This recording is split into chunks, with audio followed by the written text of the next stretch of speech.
Ya, selamat siang rekan-rekan mahasiswa. Di sini kita akan masuk ke topik Introduction to Ethical Hacking and Penetration Testing atau EHPT di week 9.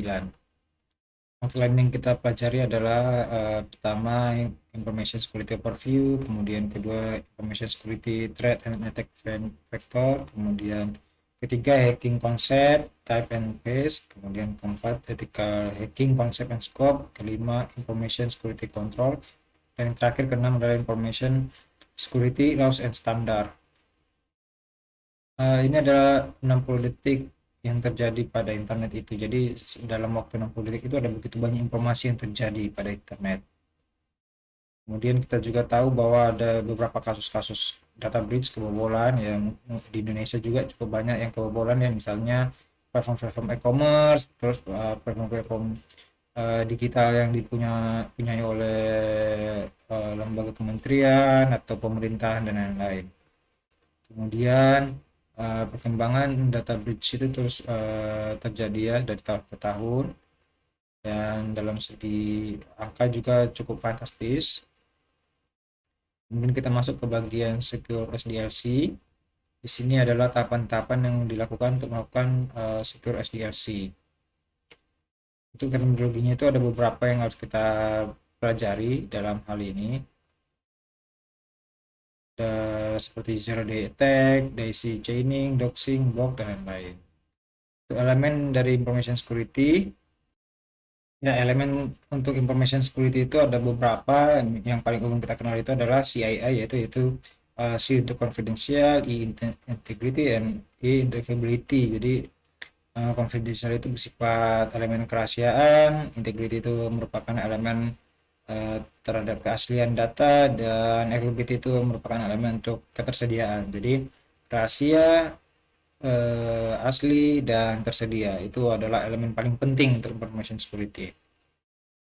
Nah, kemudian ada juga segitiga antara security, functionality, dan usability. Jadi di sini adalah hukum dasar ya, apabila kita terlalu fokus di bagian security, maka akan mengurangi nilai dari functionality juga, dan nilai dari kegunaan. Tentunya misalnya dengan terlalu banyak pembatasan, keamanan, beberapa fitur-fitur mungkin akan uh, agak susah dilakukan ya. Kemudian juga dari segi penggunaan juga akan terbatas seperti itu. Sebagai contoh misalnya apabila suatu sistem hanya bisa diakses eh, menggunakan wifi lokal, misalnya apabila website akademik itu hanya bisa diakses dari wifi lokal kampus saja, berarti eh, mahasiswa atau dosen harus berada di kampus untuk bisa akses website akademik. Nah, itu kan salah satu pembatasan. Tapi karena misalnya tidak dilakukan pembatasan, misalnya website kampus itu bisa diakses dari manapun, dari internet gitu ya, jadi tidak ada batasan, sehingga itu mempermudah functionality, kegunaan fungsinya bisa digunakan dengan baik, dan juga usability, penggunaannya bisa digunakan juga dengan baik seperti itu. Ini untuk referensinya. Kemudian kita masuk ke bagian kedua, information security threat and attack vectors. Nah, di sini adalah kita mempelajari apa sih yang menyebabkan serangan itu terjadi. Jadi serangan itu terjadi itu disebabkan karena adanya motif. Tentu ada motif dong. Ada latar belakang kenapa seorang pelaku kriminal cyber itu melakukan serangan. Nah, jadi setelah dia menemukan motif, dia akan mencari metode, mencari cara untuk bisa masuk ke dalam sistem. Nah, cara-cara tersebut dia memanfaatkan kelemahan atau yang dikenal dengan vulnerability seperti itu. Jadi, motif dan metode dan juga celah adalah suatu serangan pada sistem. Bila motifnya kuat dan metodenya juga kuat, namun tidak ditemukan vulnerability, tidak ditemukan celah, maka attack tidak akan terjadi seperti itu.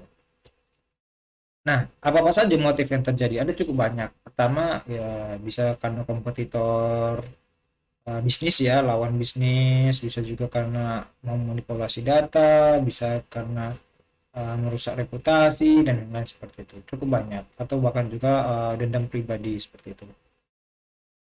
Nah, untuk attack vektornya itu vektornya yang digunakan dari serangan dari mana saja ada banyak. Bisa dari cloud, ada dari APT juga, Advanced Persistent Threat, bisa menggunakan virus, worm atau ransomware, bahkan juga bisa menggunakan botnet atau phishing, juga bisa menggunakan orang dalam seperti itu. Jadi kategorinya itu ada beberapa, misalnya kategori ancaman untuk jaringan, untuk host servernya, atau misalnya untuk yang aplikasi. Tipe-tipe serangan juga cukup banyak, ada dari operating system attack-nya, terus misconfiguration, application level, dan warp code seperti itu. Nah, di sini kita temukan ada informasi tentang info warp. Dan di sini kita bisa lihat bahwa ada sisi defensif dan juga ada ofensif seperti itu. Jadi kita bisa melakukan defensif, misalnya pencegahan, peringatan, deteksi, emergency response, dan lain-lain. Untuk yang ofensif kita itu web application attack, web server attack, malware attack, dan lain-lain.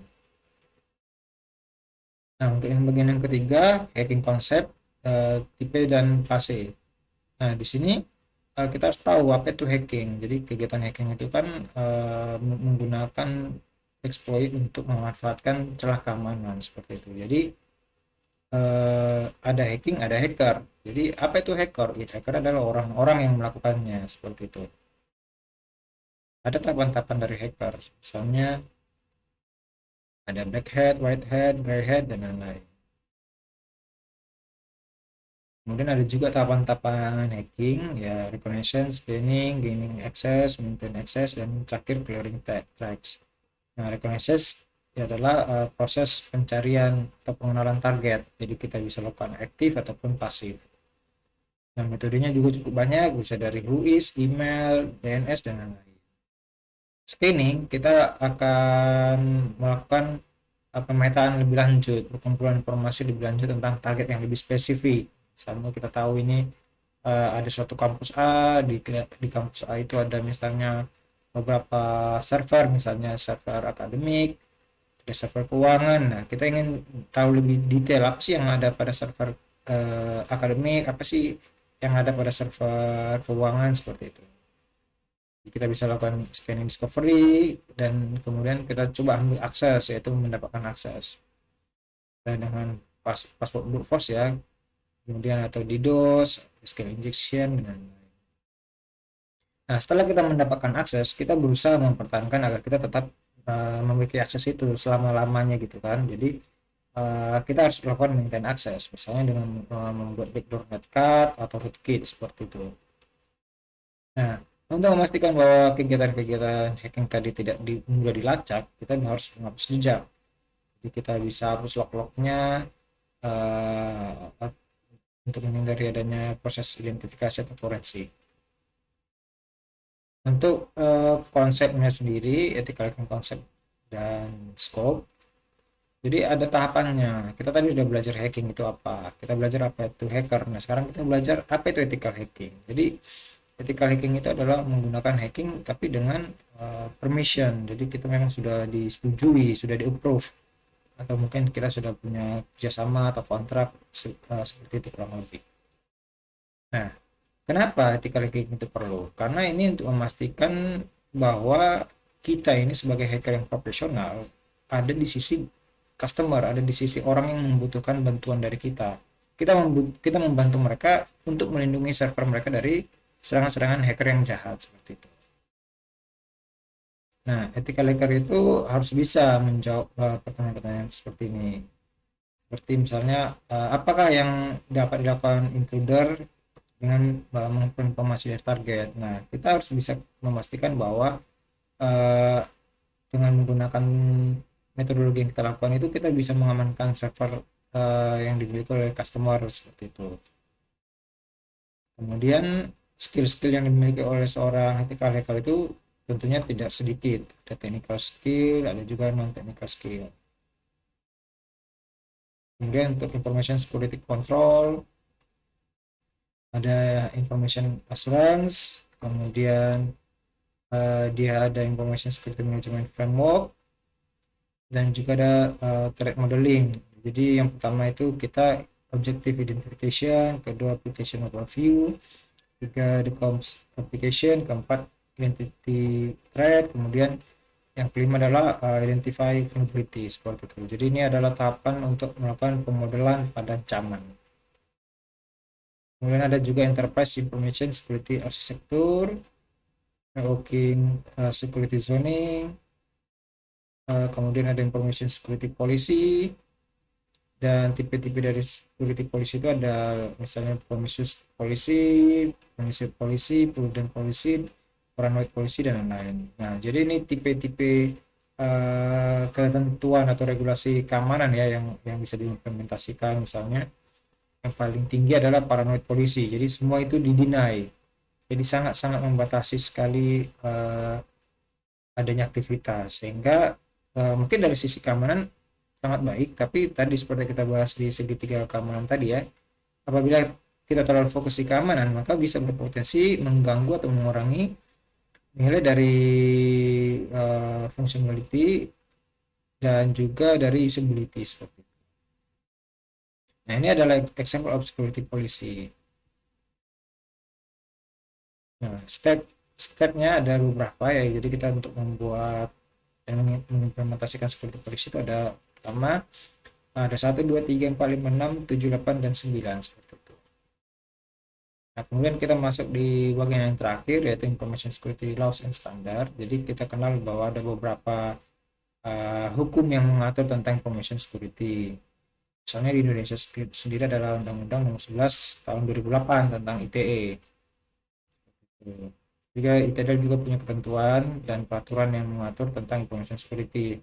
Misalnya peraturan sarana dan prasarana TIK ITDAL, peraturan akademik dan kemahasiswaan seperti itu. Kemudian juga ada yang internasional seperti PCI DSS, ISO 27001, IPAA, dan lain-lain. Nah, jadi tahapan yang dilakukan untuk konsep dan fundamental untuk ethical hacking itu cukup banyak. Nah, sekian presentasi untuk bagian kali ini. Apabila ada pertanyaan, silahkan.